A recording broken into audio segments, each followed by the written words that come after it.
করতেন, কুল ইন্না সালাতি ওয়া নুসুকি ওয়া মাহইয়ায়া ওয়া মামাতি লিল্লাহি রাব্বিল আলামিন। নামাজ আমার তোমারই জন্য, কোরবানি ওগো তোমারই জন্য, জীবন আমার তোমারই জন্য, মরণ আমার তোমারই জন্য, জীবনে মরণে তোমারই হয়ে হতে চাই ধন্য। বলেন আমিন। আরো জোরে বলেন আমিন। খেদমত কখনো চান নাই, খেদমত করেছেন। কোন মানুষ থেকে খেদমত চেয়ে নেন নাই। মুহাম্মদুর রাসূলুল্লাহ সাল্লাল্লাহু আলাইহি সাল্লাম বিশ্বনবী বলছেন, মা আপনি তো একাকী মানুষ, বোঝাগুলো আমার মাথায় একটা একটা করে তুলে দেন। একটা একটা করে বুড়িমা সবগুলো বোঝা বিশ্বনবীর ঘাড়ে তুলে দিলেন। একজন বিশ্বনবীর গায়ে জান্নাতের 40 জন তরুণের শক্তি একা আল্লাহ দান করেছেন। জান্নাতের 40 তরুণ মানে হলো দুনিয়ার কমসে কম 4000 যুবকের শক্তি একা বিশ্বনবীর গায়ে আল্লাহ দিয়েছেন। সাওমে বেসাল হুজুর করতেন, পুরা শাবান মাসের অধিকাংশ সময় হুজুর রোজা রাখতেন।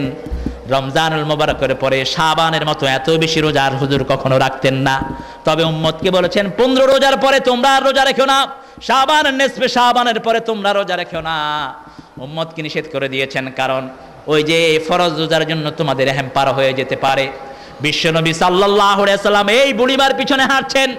একজন যুবক বৃদ্ধার পিছনে হাঁটাটা খুব কঠিন ব্যাপার, কারণ বৃদ্ধা হাঁটে আস্তে, যুবক হাঁটে জোরে। বয়স যত কম পা চলে তত বেশি, পা চলে তত বেশি। দেখবেন ছোট্ট শিশু এখানে থাকলে অন্তত 10 বার লাফ দিবে, ঠিক কিনা বলেন? কিন্তু আপনি লাফ দিবেন না, এদিকে দৌড়বে এদিকে দৌড়বে, শুধু দৌড় আর দৌড়, ছোট্ট শিশুর নেচারিয়া। কিন্তু যখন বয়স বাড়ে আস্তে আস্তে স্থির হয়ে যায়। ওমান্নু আম্মিরহু নুনাক্কিসহু ফিল খালকি আফালা ইয়াকিলুন। বয়স বাড়লেই বৃদ্ধরা আবার শিশুদের মতো হয়ে যায় অনেকটা, ঠিক কিনা বলেন? হুজুর হাঁটছেন, অনেক দূরে গিয়ে বুড়িমা বললেন এখানে রাখো জিনিসগুলো। হুজুর রাখলেন। বুড়িমা কিছু পয়সা বের করে দিতে চাইলেন। বিশ্বনবী বললেন, ইন আজরিয়া ইল্লা আলাল্লাহ, আমি আমার আল্লাহর খুশি ছাড়া অন্য কারো কাছে আমি কোনো মজুরি চাই না। অবাক বিস্ময়ে বুড়ি তাকিয়ে আছেন। কে তুমি? কি তোমার পরিচয়? কোন যুবক তুমি? পরিচয় তো এতক্ষণ দাও নেই, নামটাও বলো নেই। হুজুর বলছেন, বুড়িমা নাম বলতে চাইনি, যেহেতু জানতেই চেয়েছেন যে মুহাম্মদের ভয়ে পালিয়ে দূর এসেছেন। আমি আব্দুল্লাহর সেই শিশু মুহাম্মদ আপনার সামনে দাঁড়িয়ে আছি। আমি সেই মুহাম্মদ, মুহাম্মদ ইবনে আব্দুল্লাহ। বুড়ি জড়িয়ে ধরে বলছে, বাবা এই যদি হয় মুহাম্মদের চরিত্র, আমি পড়ে নিচ্ছি লা ইলাহা ইল্লাল্লাহু মুহাম্মাদুর রাসূলুল্লাহ সাল্লাল্লাহু। জীবনে কোনোদিন কোনো বৃদ্ধকে নিজের সামনে দিয়ে ভারী বোঝা নিতে দেন নাই, কোন শিশুকেও ভারী জিনিস তিনি চালাতে দেন নাই। মদিনার প্রেসিডেন্ট বিশ্বনবী, শুধু মদিনার নয়, মুহাম্মদ মুস্তাফা কামলিওয়ালা, তুমি বাদশার বাদশাহ সাল্লে আলা। সারা দুনিয়ার যিনি বাদশাহ সেই মুহাম্মদুর রাসূলুল্লাহ সাল্লাল্লাহু আলাইহি সাল্লাম মসজিদে নববী থেকে বেরিয়ে হাঁটছেন। কিছু দূর গেলেন, দেখলেন একটা বাড়িতে ছোট্ট একটা শিশু জাতা ঘুরাচ্ছে। জাতা আছে না নাই? জাতা আছে না নাই? ওই যে চাউলের জাতা, আটার জাতা, ডালের জাতা ঘুরাতে পারছে না, হাত ছুটে যাচ্ছে। বিশ্বনবী সাল্লাল্লাহু আলাইহি সাল্লাম বসে পড়লেন। বসে ওই শিশুর জাতা ঘুরিয়ে দিলেন। আর শিশুকে বলে আসলেন, বাবা শুনো, আবার যদি এই বাড়ির লোকেরা তোমাকে এই জাতা ঘুরাতে বলে, আমার নাম মুহাম্মদ, আমি থাকি ওই মসজিদে নববীতে, সেখানে গিয়ে আমাকে খবর করো, তোমার হয়ে এই জাতা ঘুরানোর কাজটা আমি নিজে করে দেব। সারা জীবন মানুষের খেদমত করেছেন মুহাম্মদুর রাসূলুল্লাহ সাল্লাল্লাহু আলাইহি ওয়াসাল্লাম। তবে দেখেন, বিশ্বনবীর সম্মান বেশি না কোরআনের মর্যাদা বেশি? কথা বলেন, কোরআন বড় না বিশ্বনবী বড়? খুব সন্দেহে পড়ে গেছেন আপনারা।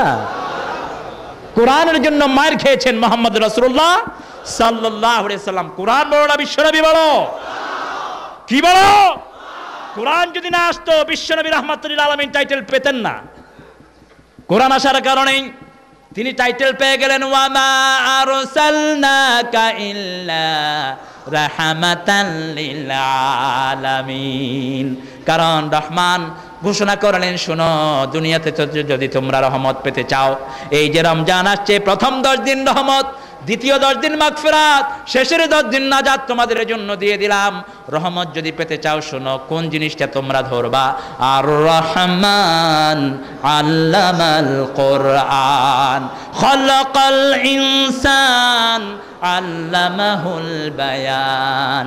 রহমানের সবচেয়ে বড় রহমতের নাম হলো কোরআন। কোরআন কোরআন সবচেয়ে বড় রহমত কি? কোরআন। এই দেশে এমন একটা আন্দোলন আছে যারা প্রথমেই মানুষের হাতে কোরআন তুলে দেয়, আছে না নাই? প্রথমে মানুষের হাতে হাদিস তুলে দেয়, আছে না নাই? 5 ওয়াক্ত নামাজের খবর নেয়, আছে না নাই? সেই দলটা ভালো না খারাপ? ভালো না খারাপ? অবশ্য গডফাদারদের তালিকায় কোরআনের কারো কারো নাম ওঠে, কারণ আবু জেহেলের তালিকায় বিশ্বনবীর নামও গডফাদারের মধ্যে উঠেছিল বোধহয়। যারা দুনিয়াতে এসেছে সন্ত্রাস নির্মূল করার জন্য, তাদের নামের আগে সন্ত্রাসী লাগায়, বিশ্বনবীকে সন্ত্রাসী বলে এই দেশের এক কুখ্যাত প্রফেসর গালি দিয়েছে, ঠিক কিনা বলেন? ওই আজগর আলীর এখনো ফাঁসি হয় নাই। আমরা এই বিশাল জনতার পক্ষ থেকে আজগর আলীর নাগরিকত্ব বাংলাদেশ থেকে ক্যান্সেল করার জন্য দাবি জানাচ্ছি, ঠিক কিনা বলেন? এই বেয়াদবটি বাংলাদেশে থাকার উপযুক্ত নয়। যিনি সব সন্ত্রাসকে নির্মূল করলেন, তিনার নাম দেওয়া হয় সন্ত্রাসীদের জন্য। আর আল্লাহ বলছেন সমস্ত রহমত বিশ্বনবী সাল্লাল্লাহু আলাইহি সাল্লামকে সমস্ত আলেমের জন্য রহমত বানালাম। যত বড় আলেমের জন্য আমি রব, তত বড় আলেমের জন্য আমার নবীকে আমি রহমত বানিয়ে দিয়েছি। তবে রহমত চাইতে হবে কার কাছে? আরো জোরে বলেন, কার কাছে? रहमतुल लिल आलमीन सरदारे अल कौनाइन कमली वाला प्यारा नबी नाओ गो सलाम रहमतुल लिल आलमीन सरदारे अल कौनाइन कमली वाला प्यारा नबी नाओ गो सलाम বলেন আমিন। এখানে আমার শ্রদ্ধেয় চাচা যান মুহতারামে মুকাররমে শাহজাহান চৌধুরী চাচা বসে আছেন। গত 5 বছরে যার এলাকায় সবচেয়ে নির্যাতন বেশি হয়েছে, একজন বৃদ্ধ পিতা, আমি এই চট্টগ্রামের যেখানে অফিস সেখানে একজন বৃদ্ধ পিতাকে দেখি টুলের উপর বসে কাঁদছেন। আমি বলছি, বাবা আপনি কাঁদছেন কেন, আপনার বাড়ি কোথায়? বলছি, বাবা আমার বাড়ি সাতকানিয়াতে, আমার ছেলে কোরআনের কথা বলে, সেই জন্য আমাকে পিটিয়ে বাড়ি থেকে বের করে দিয়েছে, আমার সম্পদের গোলায় আগুন লাগিয়ে দিয়েছে, আমার বিবিকে বের করে দিয়েছে বাড়ি থেকে, আমি এখন ছন্ন ছাড়া। আমার ছেলের কোনো হদিস নাই, হাজার হাজার ছেলেকে বাড়ি ছাড়া করে দেওয়া হয়েছে। আমি বলি, এই যে কোরবানি, আজকের যেই সুন্দর সুশোভিত ময়দান, এই চট্টগ্রামের মাহফিলের জন্য জুমার নামাজে মুসল্লিদের সেজদার মাথার উপর পুলিশের পা পড়েছে, ঠিক কিনা বলেন?